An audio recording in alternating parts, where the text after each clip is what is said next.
les amis, j'espère que vous allez bien. On se retrouve aujourd'hui pour une nouvelle vidéo Art Journal pour Noël, illustré Noël dans mon carnet d'Art Journal. Donc j'ai sorti mes peintures acryliques de chez Rico Design. J'ai sorti ce rouge et un autre un peu plus foncé. Et comme vous pouvez le voir, j'arrive bientôt à la fin de mes petits tubes. Il va falloir que je m'en rachète. Donc j'ai longuement hésité de comment faire cette page. Disons que je suis un peu allée chercher l'inspiration sur Pinterest et j'ai vu une page qui m'a inspirée avec un fond rouge, mais j'avais peur de ne pas réussir à réaliser ce que j'avais en tête. Donc, j'y suis allée à tâtonnement. Parce que des fois, d'avoir un fond très, très coloré comme ça, ça peut être vite perturbant. Mais au final, vous allez voir que je suis très, très ravie du résultat que j'ai obtenu finalement. Donc là, j'applique ma peinture, je l'étale avec mon pinceau en silicone. Il a un bout en silicone et franchement j'adore pour étaler la peinture comme ça. C'est pas grave si ma peinture ne recouvre pas entièrement ma page. C'est pas ce que je cherche quand je fais de l'art journal, j'ai envie de dire. Et puis ça dépend des pages. Et puis là c'est pas... Vous allez voir à certains endroits... c'est pas parfait, c'est pas bien rouge, il y en a pas de partout, mais ça me va. C'est un peu le but pour moi de l'art journal. Pour venir rapporter un peu de brillance dans tout ça, parce qu'on parle de Noël quand même, je suis venue rajouter de la colle, vous savez ces colles pailletées là qu'on achète des fois. Et j'avais un doré, donc je suis venue l'appliquer comme si, par-ci, par-là en fait, et je suis venue l'étaler tout simplement avec mon pinceau en bout de silicone. Et là, je fais la même chose, mais avec, c'est des paillettes un poil plus grosses, vous allez voir à l'écran. Alors, il y a des fines et il y en a des plus grosses, et je trouve que ça apporte toute la différence, vous allez voir. Au début, je pensais en avoir trop mis, que c'était trop étincelant, trop doré. Mais en fait, il faut prendre en compte que la peinture va sécher un peu, donc va légèrement, pas ternir, mais elle sera moins brillante déjà. Et la colle pailletée, pareil. Il y a un effet brillant, verni comme ça, quand il sèche, qui s'adoucit. Donc... ça va aller beaucoup mieux. Et puis en travaillant toute ma page, vous allez voir que ça va s'adoucir. Donc là, je sèche un peu rapidement, mais après, je vais laisser ma page de côté. Et elle va finir de sécher tranquillement. En général, je fonctionne tout le temps comme ça. Je sèche légèrement avec le pistolet chauffant, et puis après je la laisse de côté le temps que je m'occupe des petits embellissements que je vais utiliser dans ma double page. Donc là, j'ai utilisé les tampons de la collection Esprit de Noël. Donc j'ai utilisé Milly et les cadeaux. En fait, je suis venue tout simplement superposer les cadeaux et Milly. J'ai fait tout ça sur le Silhouette Studio pour pouvoir venir ensuite le découper. C'est un avantage. Des tampons digitaux, j'avais cette idée. J'aurais très bien pu les imprimer un par un et venir faire mon découpage, mon détourage, et venir les superposer les uns sur les autres, mais en faisant tout sur le Silhouette Studio. Comme vous pouvez voir, en fait tout est regroupé et il y a juste un léger bord blanc autour de la forme et pas autour de chaque tampon en fait. Et j'aime bien faire ça, comme ça j'ai pris les mesures dont j'avais besoin. J'ai regardé par rapport à mon carnet, j'ai mesuré l'emplacement de là où ça allait être, et je me suis créé un cadre sur le Silhouette Studio. Et avec ce cadre en base, je suis venue imbriquer tous les tampons que je souhaitais utiliser. J'ai imprimé donc sur du papier en 160 grammes, il me semble, ça suffit amplement pour venir coller sur un carnet d'art journal et puis ça évite qu'il y ait beaucoup trop d'épaisseur. Et je viens mettre en couleur au feutre à alcool. J'ai un peu galéré parce que j'ai pas mal de feutres à alcool qui sont en train de sécher, de vider. Donc il faut que je renouvelle mes feutres, ma collection. Donc ça a été un peu chaotique de savoir ce que j'allais faire. Là, je vous montre pas les numéros parce que j'en montre quelques-uns, mais pas tout à chaque fois parce que c'est pas le sujet de la vidéo. Je vous ai fait déjà quelques vidéos à ce sujet-là, pardon, je vais y arriver. Et là, c'est des combos couleurs assez redondants. Il me semble que je vous ai les proposés dans la vidéo d'il y a quelques semaines déjà. Donc, n'hésitez pas à aller la regarder. Et vous aurez tout le détail des combos que j'utilise. Sachant que là, je suis restée assez classique parce que je suis restée dans l'esprit de la collection Esprit de Noël, donc rouge et vert.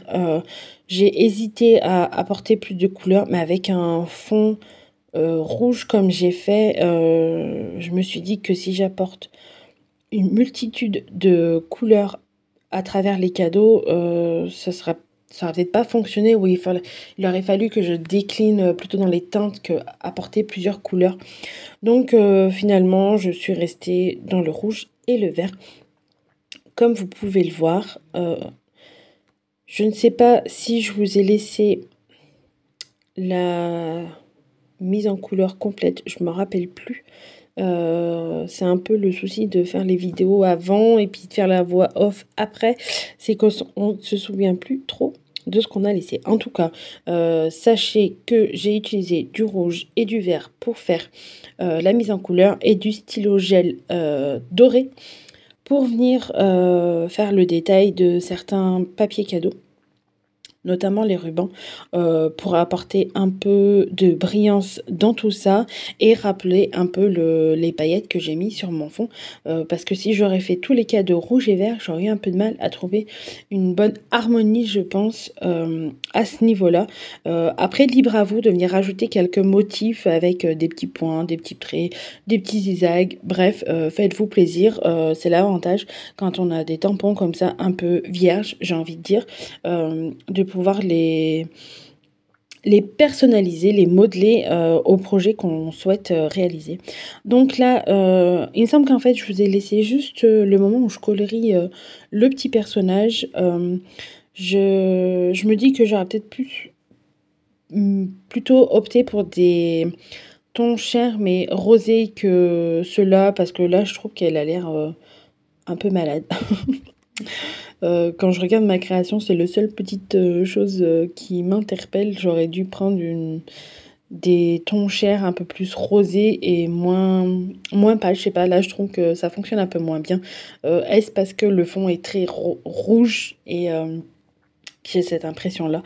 Mais sinon, enfin, de toute façon, j'utilise en général le même combo. Plus ou moins, j'essaye de varier selon les créations que je fais, mais c'est vrai que là, pour le coup, celui-là, je me dis qu'après coup, il n'est pas tip-top. Je l'ai quand même fait quelques petites taches de rousseur. J'aime bien faire ça avec un crayon un peu plus rosé. Ça apporte un peu de détails dans le personnage. Donc comme je vous avais dit, je vous ai juste laissé la mise en couleur du personnage.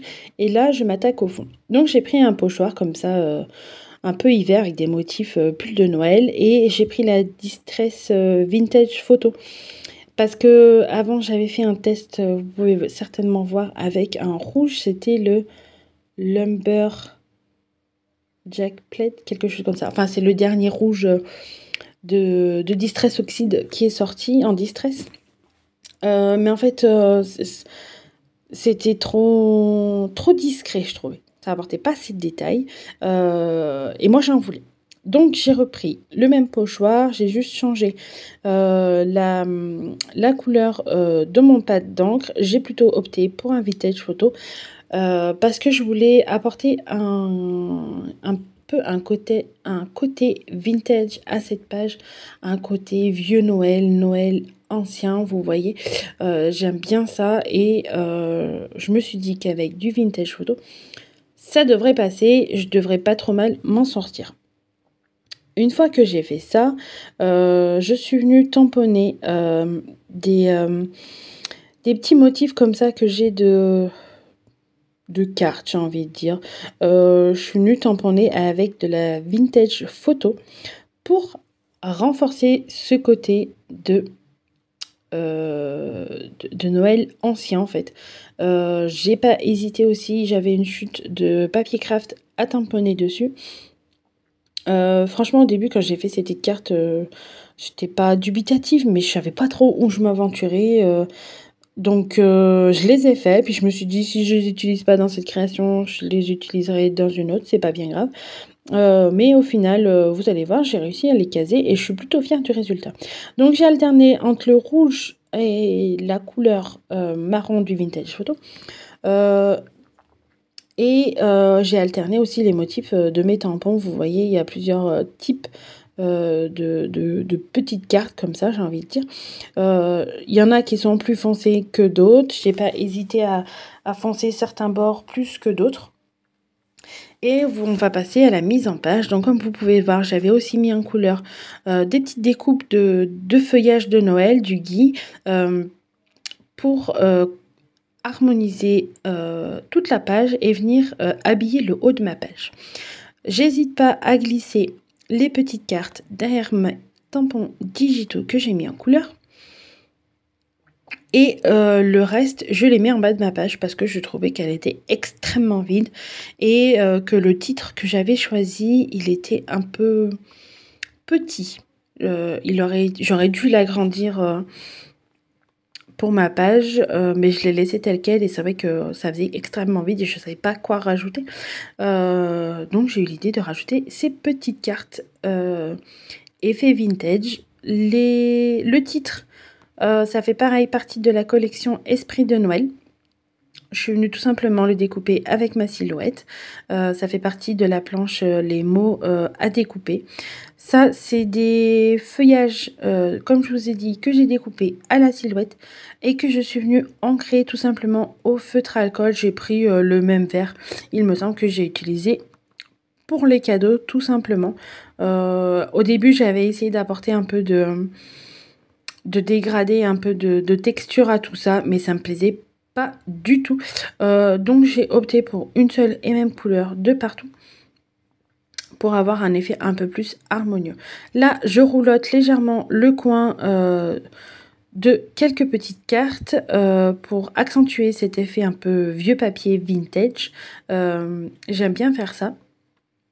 Et je vais pas hésiter à repasser un peu d'encre pour accentuer tout ça. Avant ça, je colle extrêmement bien tous les petits feuillages parce qu'après je vais découper tout ce qui dépasse. Donc ce serait dommage que j'en perde un petit bout. Donc là, je roulotte un petit bout de papier de ce côté-là. En fait, ça m'a fait penser un peu aux listes de Père Noël qu'on fait, quoi, aux petites lettres que les enfants ils envoient au Père Noël. J'avais envie de rajouter ce petit détail-là dans ma page d'Art Journal. Là, je viens coller cette grande branche de feuillage.